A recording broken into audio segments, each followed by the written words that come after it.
Right, that was some of the sound bites of the interview our colleague Hani Farag did with Ambassador Curtis Chin, the former U.S. ambassador to the AII Bank. And back to Dr. Rushdy, and let me here discuss some of the points that the ambassador here has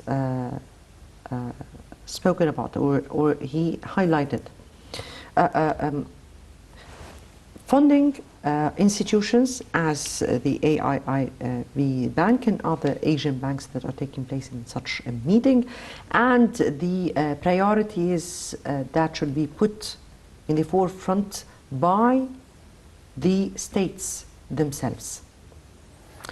How is that important, and how important is it for each country to choose exactly its own needs and priorities on its own, and thus submit them to those financial institutions, and hence what would be the role of those funding institutions?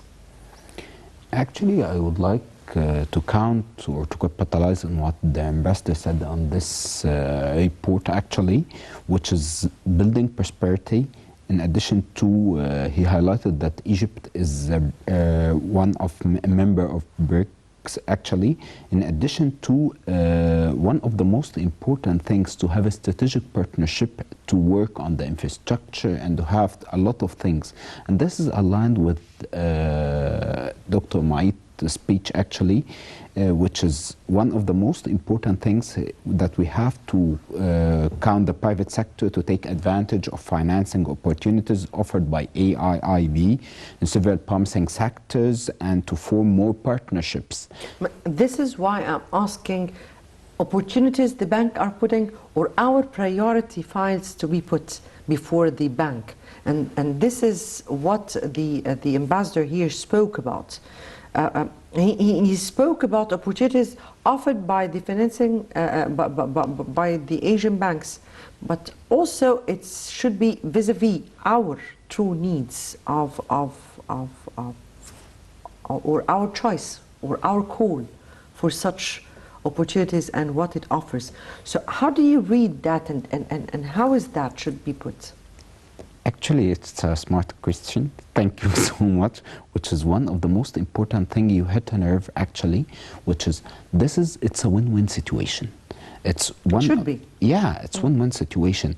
What is the strategic or one of the most important and the strategic vision for 2030, which is to have sustainable things, and we have a sustainable vision, and this is globally the global objective, actually. And nowadays, I would like to highlight some investment opportunities that AIIB invested in it, which aligned with Egypt's strategy, actually, which is aligned with 2030 strategy.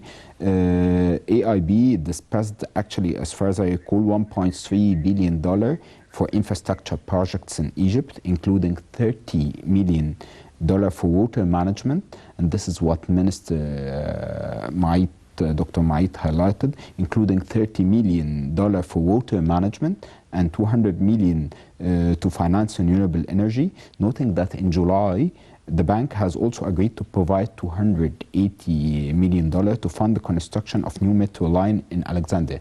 And to return back to your point, it's aligned with our strategy. We are setting our strategy, and then after that, we are finding the source of finance to be win-win situation. Another point we will raise after that is a point where the ambassador spoke about that we have to address some of the important, let me say here,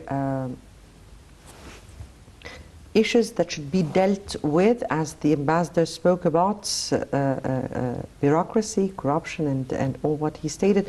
And Egypt has gone far in those files, and we'll speak about that. But before we get on with our discussion, let's first have this second report, and we'll come back for more discussion.